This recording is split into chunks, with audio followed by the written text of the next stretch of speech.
5 versículos, pero tiene un tremendo mensaje porque está hablando de la persona del Señor, la persona de Dios.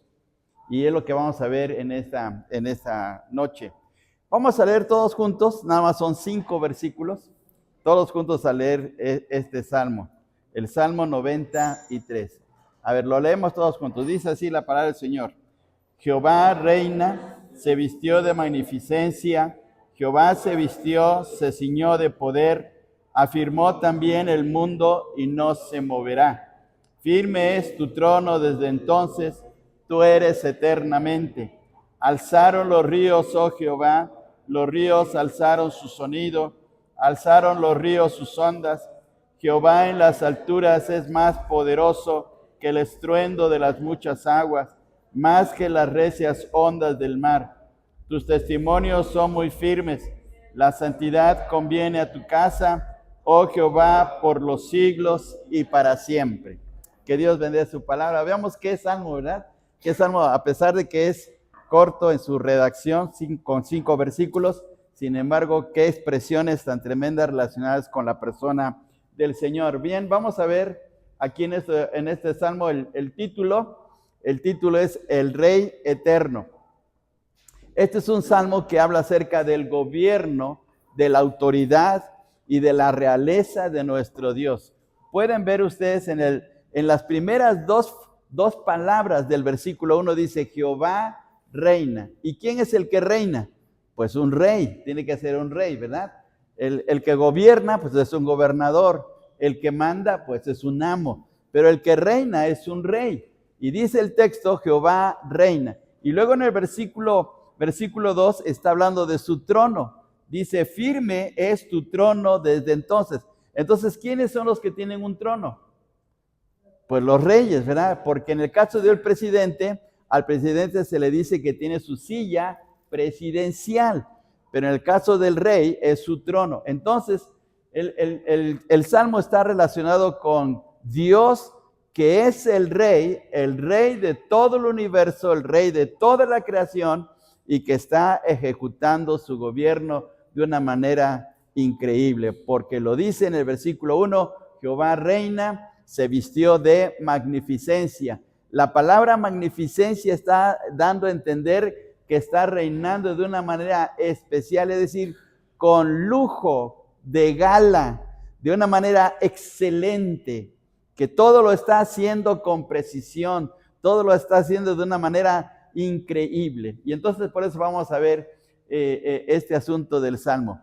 Vamos a ver aquí que este salmo es un salmo teocrático porque está hablando de Dios, está centrado en Dios, no está centrado en el problema de una persona como lo hemos visto en el caso de Asaf, como lo hemos visto normalmente en la vida de David, que tiene sus angustias, que tiene sus persecuciones, que tiene sus problemas. No, aquí el salmo está centrado en la persona de Dios, por lo tanto es un salmo teocrático. Y es un salmo real porque está hablando de la realeza de Dios. Está hablando de que Dios es rey.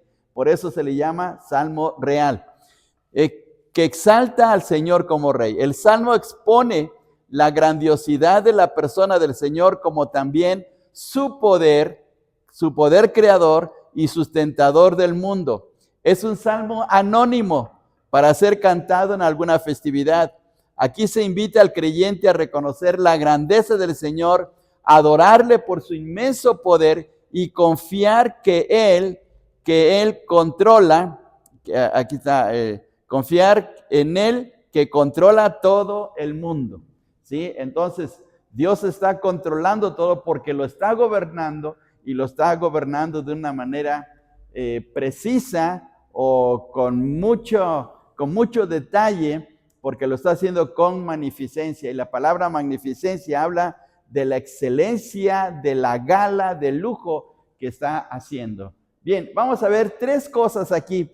En estos 5 versículos vamos a ver solamente 3 asuntos que menciona el Salmo. Número 1, que Dios reina. Número 1, los versículos 1 y 2 tienen que ver con este asunto. Dios reina. Luego, Dios controla, los versículos 3 y 4. Y por último, Dios se revela en el versículo 5. Vean ustedes el versículo 5 ahí en sus Biblias, dice, tus testimonios son muy firmes.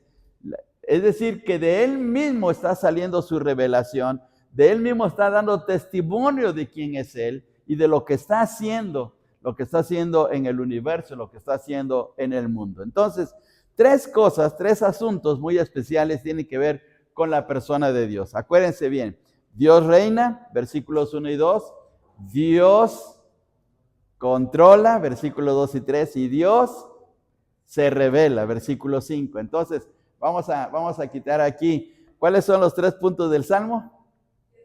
Dios reina, los versículos 1 y 2, luego, Dios controla, versículos 2 y 3, y Dios se revela. Así es que siempre tenemos que ver cómo está estructurado un pasaje de la Biblia, cómo está estructurado un capítulo, aún un versículo, cuáles son los puntos que tiene que ver en la enseñanza que nos va a dar ese versículo. Y en este caso, este salmo nos va a hablar de 3 asuntos relacionados con Dios.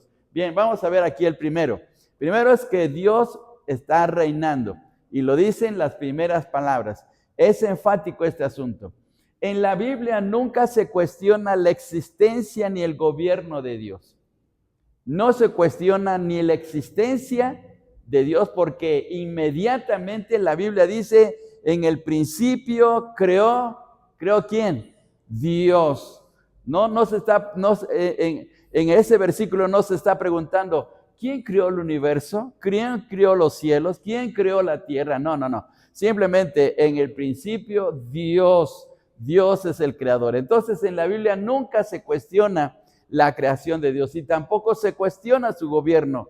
¿Quién está controlando todo el mundo? ¿Quién está controlando el universo? Es Dios. No se le cuestiona, no se pregunta, ¿y qué está pasando en el mundo? ¿Y quién lo está controlando? No ocurre esta situación. Por eso en el Salmo comienza con estas palabras, Dios gobierna. Y el verbo el verbo reinar está en presente, que está indicando no solamente gobernó en el pasado, sino que está gobernando ahora y también lo va a hacer en el futuro. Es una continuidad, es un gobierno continuo del pasado, al presente y el futuro. Siempre va a estar gobernando Dios, ¿sí? Y ahora vamos a ver aquí. Dice en esta presentación, Dios reina, pero reina como único. Es el único que está gobernando, reinando toda la creación. Nadie más que Él, no hay otra persona. El hombre no puede gobernar la luna, el sol, las estrellas. Puede gobernar tal vez su propia vida, tomar sus decisiones para sí mismo. Tal vez lo quiera hacer con su familia o tal vez quiera imponer en una sociedad, pero nunca va a gobernar toda la creación, ¿sí? Entonces es único, Dios es único en su gobierno. Y veamos en Deuteronomio capítulo 7 y versículo 9. Deuteronomio 7, 9, leamos nuestras Biblias. Deuteronomio 7, 9. Y todos juntos leamos este pasaje. Veamos qué imponente las palabras de este texto. Dice así, conoce pues que Jehová tu Dios es Dios. Otra vez, vamos a ese primer renglón. Dice otra vez, conoce pues que Jehová tu Dios es Dios. El verbo conocer que está utilizando aquí Moisés al escribir, está diciendo comprende, no solamente conoce, no es de conocer por conocer, no. Comprende, reflexiona que Jehová tu Dios es Dios, es el verdadero Dios, no hay otro Dios. Y luego dice, vamos a terminar de leer el texto, dice, Dios fiel, que guarda el pacto y la misericordia a los que le aman y guardan sus mandamientos hasta 1000 generaciones. Entonces no hay otro Dios, no existe otro Dios, ¿sí? Entonces los dioses paganos, los dioses en las religiones no son absolutamente nada. Y vamos a leer Isaías 46, 9, por favor.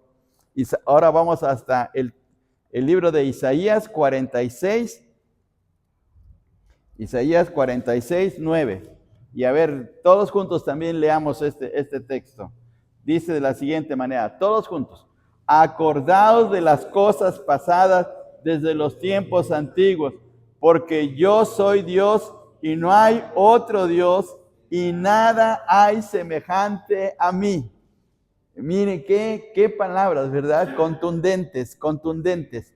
No hay otro Dios, ¿sí? Que la gente piense, que la gente diga o que la gente adore otro Dios, lo puede hacer porque es su voluntad, es su decisión, pero en realidad no existe alguien más que nuestro Dios, ¿sí? Entonces, número dos, los demás dioses de las naciones, por lo tanto, no son nada, simplemente son ídolos, simplemente son una creencia de la gente, pero la realidad y la gran realidad es que no son nada, ¿sí? No existen en realidad, no aparecen en la naturaleza, no aparecen en el mundo, no son nada, solamente están en el pensamiento de la gente, pero no son nada. Vamos al Salmo 96, versículo 5, por favor. Salmo 96 y versículo 5. Todos juntos también. Dice así, todos juntos. Porque todos los dioses de los pueblos son ídolos, pero Jehová hizo los cielos. La creencia de que la gente dice, es que tal Dios hizo estas cosas, pero la Biblia dice todo lo contrario. Los dioses son ídolos. No hay otro Dios más que el Dios de la Biblia que se ha revelado. Punto número 3. Y por lo tanto, si Él es Dios, si Él está al tanto de su creación y Él la formó, entonces Él la está sosteniendo de una manera grandiosa y es un gobierno firme, no es un gobierno tambaleante, no es un gobierno que de momento aparece y luego desaparece y como que está jugando. No. Siempre está bajo, o el universo está bajo su gobierno y su control por siempre, ¿sí? Mientras Dios lo permita, la naturaleza, el universo, el mundo estará bajo el gobierno. El día que Dios quiera desaparecer todo el universo, bueno, será otra cosa, pero Él siempre estará gobernando esto. Y veamos el Salmo 45:6. Salmo 45:6. El Salmo 45:6 también lo leemos todos juntos. Dice de la siguiente manera, todos juntos, 45:6. Tu trono, oh Dios, es eterno y para siempre. Cetro de justicia es el cetro de tu reino. Tu trono es eterno. Y cuando está hablando del trono, está hablando del gobierno de Dios, que Él está manteniendo toda la creación bajo su sabiduría, bajo su fidelidad, como lo hemos visto en otros textos, y en la manera que Él desea para un propósito grandioso. Vamos a una cosa más todavía. Entonces, la forma del gobierno de Dios. En estos versículos es una cosa increíble que en pocas palabras, en este salmo, en los primeros 2 versículos, encontramos la forma de gobernar de Dios. 5 cosas, la manera como, o 5 formas de la manera de gobernar de Dios. Primero, Dios gobierna con majestad. Versículo 1, dice, Jehová reina, se vistió de magnificencia. Otra vez, la palabra magnificencia que aparece aquí quiere decir que está gobernando, está reinando con lujo de detalles. A Dios no se le pasa una hoja de un árbol porque lo sustenta, no se le pasa un gusanito, no se le pasa un pescadito, no se le pasa una estrella, no se le pasa un cometa, no se le pasa porque todo lo tiene bien controlado.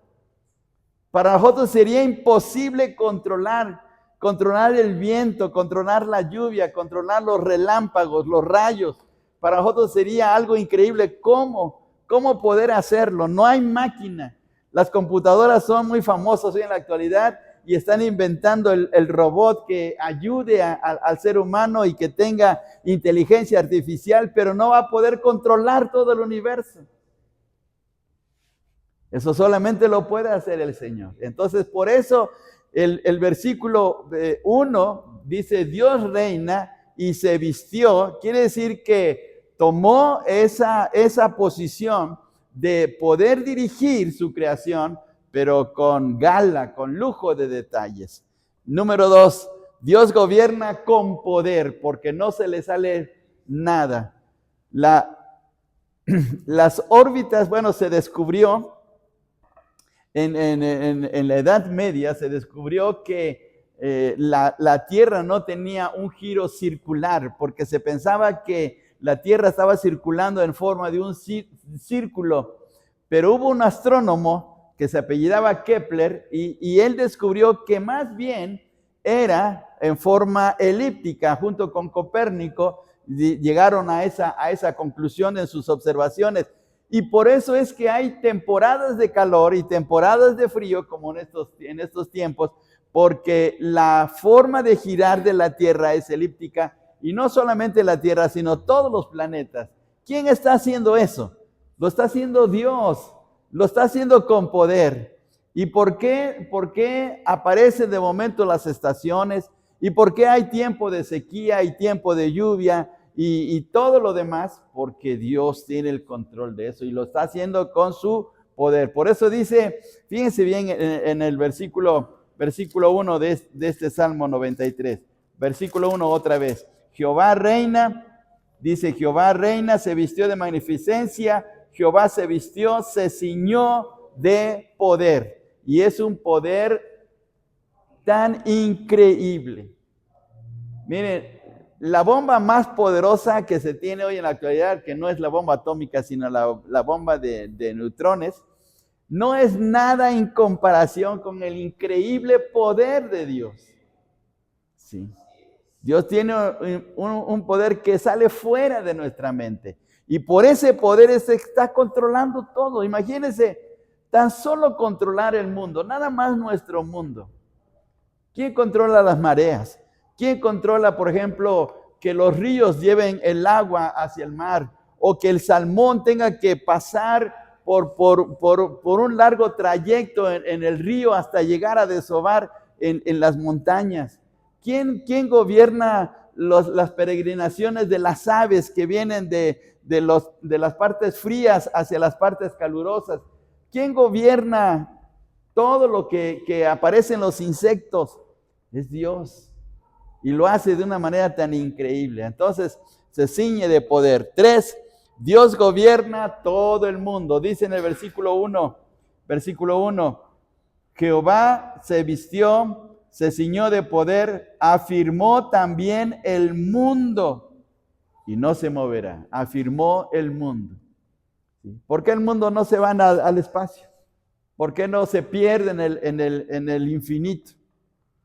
Porque está bajo el control de la mano de Dios. Dios lo está moviendo y moviendo, ¿sí? Día tras día, haciéndolo girar con la finalidad de que tengamos una naturaleza favorable, pero Dios está controlando todo, ¿sí?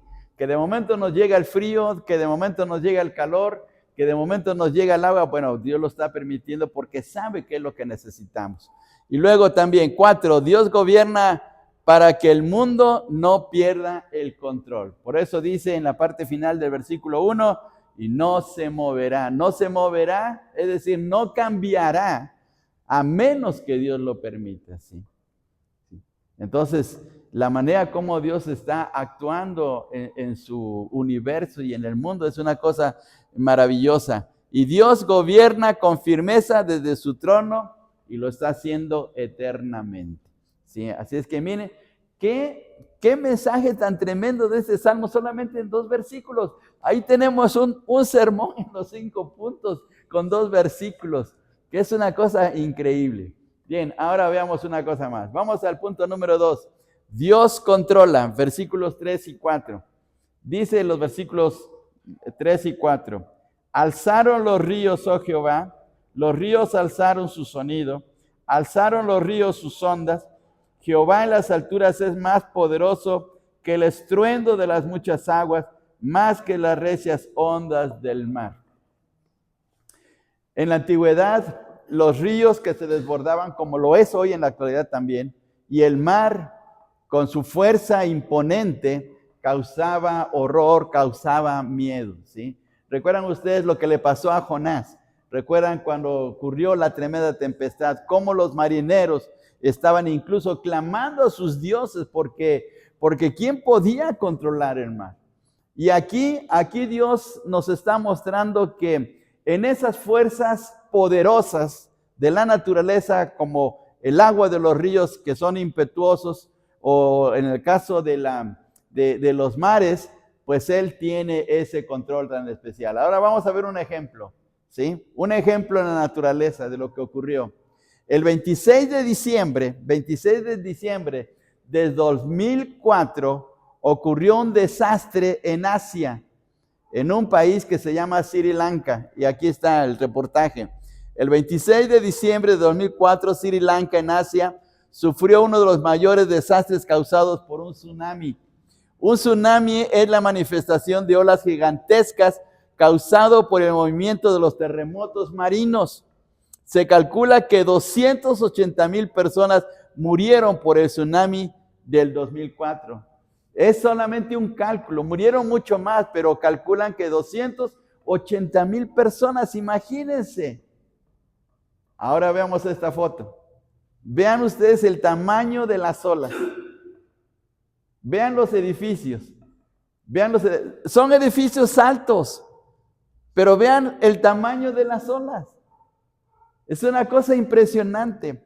El movimiento de un terremoto, de un sismo submarino, hace que las aguas del océano se muevan de una manera tan poderosa y se levanten unas olas como lo que estamos viendo aquí. Miren las olas gigantescas que van a cubrir todos esos edificios. Eso es lo que ocurrió en Sri Lanka en el 2004, ¿sí? Ese tsunami hizo un desastre. ¿Y qué pasaría si viéramos el tsunami desde la luna? Lo veríamos pequeño, lo veríamos chiquito, insignificante. Para Dios, aunque estas olas son gigantescas, para Dios no son nada. Para Dios es algo como un movimiento en una tina de agua. Cuando movemos el agua en una tina, pues se producen las olitas. Pues así para Dios es eso, porque no es nada. Esta es otra fotografía de lo que ocurrió en ese desastre. Quedó completamente deshechos los puertos, las ciudades que estaban junto al mar, precisamente por este tsunami. ¿Sí? Cuando se fueron las olas, se retiraron, se regresaron al mar, pues dejaron una cantidad enorme de personas muertas en la playa, ahogadas. Sí, era una cosa espeluznante ver cientos de personas muertas en la playa, porque el tsunami arrastró con eso. Entonces, qué increíble. Fíjense bien lo que dice el Salmo. Alzaron los ríos, oh Jehová, los ríos alzaron su sonido, alzaron los ríos sus ondas. Jehová en las alturas es más poderoso que el estruendo de muchas aguas, más que las recias ondas del mar, ¿sí? Entonces, tomemos en consideración la naturaleza que para nosotros se nos hace tan increíble, tan imponente, que causa tantos desastres, pero para Dios no es nada. En este año, todos los desastres que causaron las lluvias, ¿sí? En toda la región de Veracruz, Puebla y en otros lados del país, ¿cuántos desastres no ocurrió? Hoy todavía hasta este día, la gente no se recupera de todo de esas inundaciones que hubo, ¿sí? Pero eso no es nada en comparación con el tremendo poder de Dios, ¿sí? Veamos esto. Dios controla la naturaleza. Los ríos y el mar son fuerzas imponentes en la naturaleza. El poder de los ríos y el mar es incontrolable para el ser humano. Fíjense bien. ¿Quién puede, a ver, hermanos, vamos a regresar a la fotografía. ¿Quién puede controlar esa ola? No, hermanos. Humanamente nadie. Ni con toda la tecnología que se tiene. ¿Quién puede parar una ola? ¿Quién puede poner una barrera para decir, vamos a detener estas olas gigantescas? No hay manera, ¿sí? Pero Dios sí lo hace. Entonces, el poder de los ríos y el mar es incontrolable para el ser humano. Los ríos y el mar causan grandes devastaciones y muerte en los pueblos. Los ríos y el mar son controlados por el poder de Dios y los ríos y el mar se someten al imponente y majestuoso poder de Dios. ¿Sí? Y lo tenemos en una gran demostración en la Biblia. Cuando el Señor calmó el mar de Galilea. Solamente una pequeña demostración del increíble poder que tiene nuestro Dios.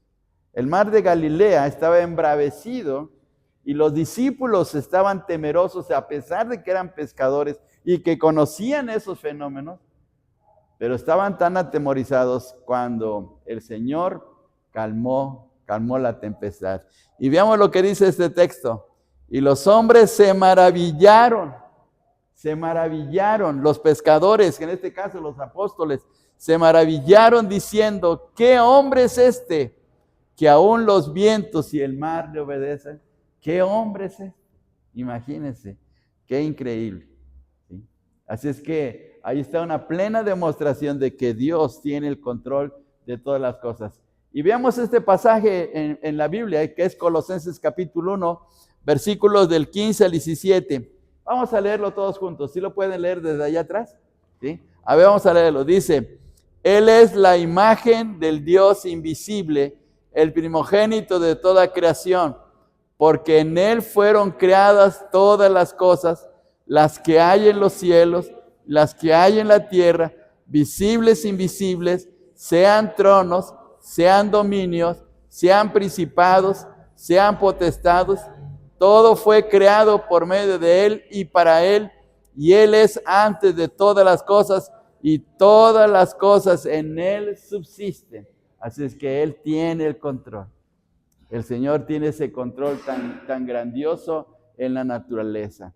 Por eso en el versículo 4 dice, Jehová en las alturas es más poderoso. Es el más que aparece aquí, esta palabrita, está indicando que Dios es poderosísimo, pero en un grado superlativo, porque controla completamente todo.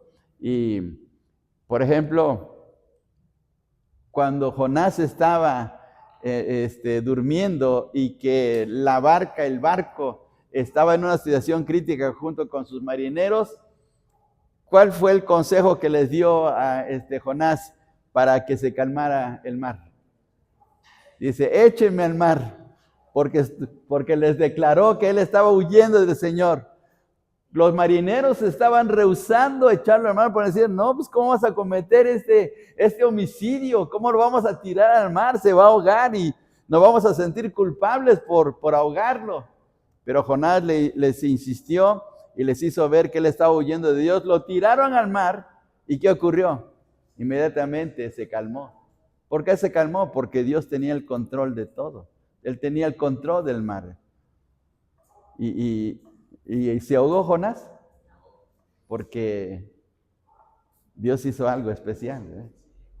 Dios envió un pez. Ahora, ¿por qué el pez se dirigió hacia Jonás? Porque estaba obedeciendo la voluntad del Señor. Fíjense, estaba obedeciendo. Era más obediente el pescado que Jonás. ¿Sí? Miren qué tremendo entonces. Vamos a una cosa más. Aquí. Si Dios tiene el control de todo, eso nos da confianza. Eso nos da confianza porque pasamos por adversidades, porque pasamos por momentos difíciles, porque sufrimos, porque a veces no entendemos lo que nos pasa, nos enfermamos, tenemos accidentes, tenemos situaciones críticas. A veces estamos bien y de momento viene algo que descontrola nuestra vida, nuestro matrimonio, nuestro hogar, nuestro trabajo. Y decimos, ¿qué está pasando? Pero si pensamos que Dios está reinando, entonces Él tiene el control de todas las cosas, aún de las circunstancias que estamos viviendo. Y por lo tanto, eso nos pone en confianza en Dios. La confianza en Dios, porque Dios es poderoso ante las adversidades. Dios es poderoso ante los enemigos. Dios es poderoso ante las enfermedades y Dios es poderoso ante nuestra impotencia. Miren qué tremendo. Entonces, al pensar que Dios es el que reina en todo el universo, debemos estar tranquilos. Sí nos preocupamos, sí a veces como que nos afanamos, pero debemos de reflexionar y estar tranquilos pensando que Dios se va a encargar tarde o temprano de solucionar la situación que estamos pasando, ¿sí? Por eso el Salmo 93, 4 dice, Jehová en las alturas es más poderoso. Si Él es más poderoso, si Él está desde los cielos viendo todo lo que ocurre en el mundo, lo que ocurre en nuestras vidas, entonces debemos estar seguros porque el Señor tiene un cuidado especial de sus hijos. A Él no se le pasa a nadie, hermanos. ¿Sí? Hermano Fernando Montoya y su esposa, un día estábamos paseando, habíamos ido a una reunión de iglesias a Tapachula, y resulta que estábamos paseando en el parque, tuvimos un tiempo de esparcimiento, estábamos paseando ahí, y ya pues en la plática estábamos tan entretenidos que olvidamos en el parque a Fernandito. Lo olvidamos.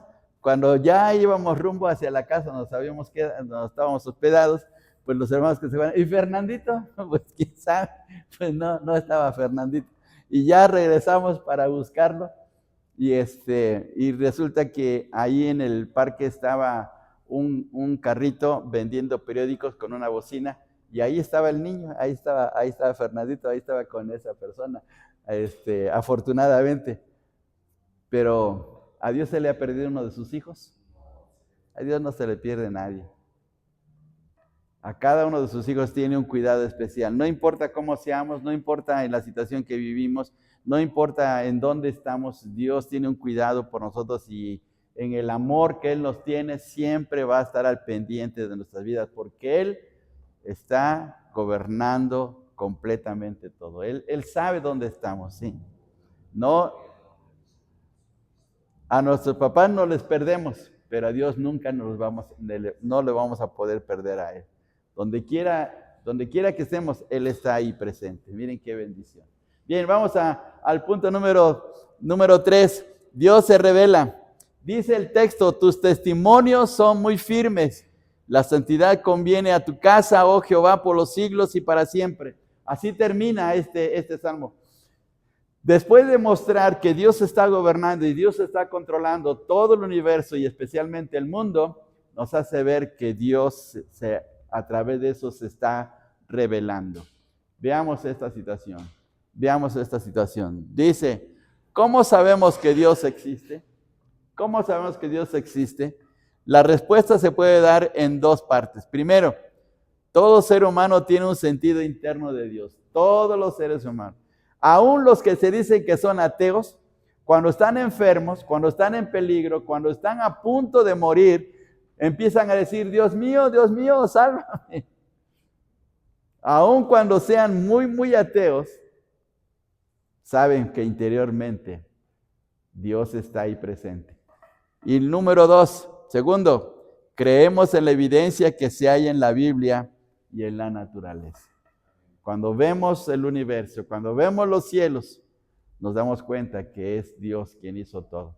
Por eso dice el Salmo 19 que los cielos cuentan, ¿qué cuentan? La gloria de Dios, cuentan la gloria de Dios, ¿sí? Entonces vemos esta situación. Y ahora veamos aquí, la manera como Dios se ha presentado y cómo se ha revelado, pruebas de la existencia o de la revelación de Dios. La conciencia humana, y vamos a ver estos textos, Romanos 1:21, por favor, Romanos 1:21, para que veamos lo que dice la palabra del Señor. Romanos 1:21, Romanos 1:21, dice de la siguiente manera, todos juntos, Romanos 1:21, dice, pues, habiendo conocido a Dios, no le glorificaron como a Dios, ni le dieron gracias, sino que se envanecieron en sus razonamientos y su necio corazón fue entenebrecido. Habiendo conocido a Dios, es decir, que ellos mismos eran testigos de la realidad de Dios, pero pues por el pecado no quisieran aceptar esto. Vamos ahora al capítulo 2, versículos 14 y 15, ahí mismo de Romanos. Romanos 2, 14 y 15. Dice así, todos juntos. Porque cuando los gentiles que no tienen ley hacen por naturaleza lo que es de la ley, estos, aunque no tengan ley, son ley para sí mismos, mostrando la obra de la ley escrita en sus corazones, dando testimonio su conciencia y acusándoles o defendiéndoles sus razonamientos. Es decir, la misma conciencia saben de la existencia y de la realidad de Dios. La creación, como ya lo sabemos, como ya lo hemos mencionado tantas veces, la creación revela la sabiduría y el increíble poder de nuestro Dios. Y la palabra nos revela de una manera más personal quién es nuestro Dios. Nos muestra su carácter, su misericordia, su bondad, su justicia, su ira y todo lo que quiere hacer a nuestro favor. En la palabra de Dios lo tenemos. Y la máxima revelación de Dios, ¿quién es? El mismo Señor Jesucristo, el mismo Señor Jesús. Dice que el Verbo se hizo carne y vimos su gloria, gloria como unigénito del Padre, lleno de gracia y de verdad. Así es que a través del Señor Jesucristo tenemos la más grandiosa revelación de Dios, la máxima revelación de Dios. Cuando Felipe le dijo al Señor, muéstranos al Padre, ¿no basta? ¿Qué le dijo el Señor? Pues, Felipe, ¿cuánto tiempo he estado con ustedes y no me habéis conocido? El que me ha visto a mí, ha visto al Padre. ¿Sí? Entonces veamos qué increíble revelación. Bien, una cosa más todavía. Hay un principio que se estudia en teología, que es el principio de la causalidad. ¿Qué significa esto? Que todas las cosas tienen una causa, ¿sí? Por ejemplo, si usted entra al templo y ve bancas, ¿qué piensa? ¿Nada más aparecieron así al azar? No, alguien las trajo. Alguien las trajo. ¿Sí? Alguien las hizo. Alguien las colocó en este lugar. Entonces, hay un principio de causa y efecto. Si vemos el universo, ¿qué pensamos? Que surgió así de la nada, como dicen los maestros luego en la escuela. No, es que hay una causa, hay alguien que lo puso, hay alguien que puso el universo. Entonces, tomemos en cuenta esto, todo lo que sucede tiene una causa, ¿sí? Si usted llega a su casa y va a su mesa y encuentra una taza con café caliente y no ve a nadie, ¿qué piensa? ¿Qué piensa? Usted puede pensar, es que mi hijo se hizo un café, o mi esposo o mi esposa se hizo un café, ¿sí? Usted ve, ahí causa y efecto, ¿sí? Porque la taza de café no apareció nada más así porque sí, ¿sí? Entonces lo mismo, el universo aparece, el mundo aparece, nosotros hemos aparecido porque hubo una causa grandiosa y esta causa es nuestro Dios. Entonces, ahí está el testimonio. Por eso dice el Salmo que los testimonios del Señor son firmes, son verdaderos, son una realidad, ¿sí? Y veamos esto, ¿sí? La diferencia entre Dios y los dioses, porque la gente luego piensa en los dioses. ¿Qué clase de Dios? ¿Qué clase de Dios es el que piensa la gente? Son dioses malos, son dioses vengativos, son dioses que están pensando en cosas injustas, en iniquidades, en cosas pecaminosas. ¿Cómo eran los dioses de los griegos? Se la vivían en orgías. ¿Cómo eran los dioses cananeos? ¿Cómo eran los dioses acá de las culturas mexicanas? Igual, ¿sí? Pero ¿cómo es nuestro Dios? Nuestro Dios es totalmente diferente. Y dice el texto, la santidad conviene a tu casa.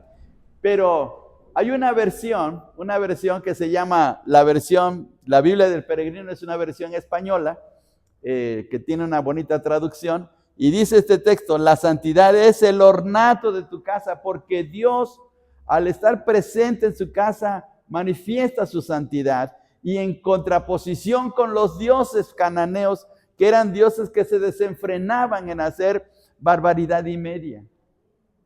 Entonces, el Salmo pone en evidencia la grandiosidad de la persona de Dios en su santidad, en contraste con los dioses malignos que había en la tierra de Canaán, ¿sí? Y que hoy vemos todavía. ¿Cómo es la Santa Muerte? ¿Cómo es la Santa Muerte? ¿Cómo es la adoración al diablo? Y la gente que se dedica a las prácticas ocultas,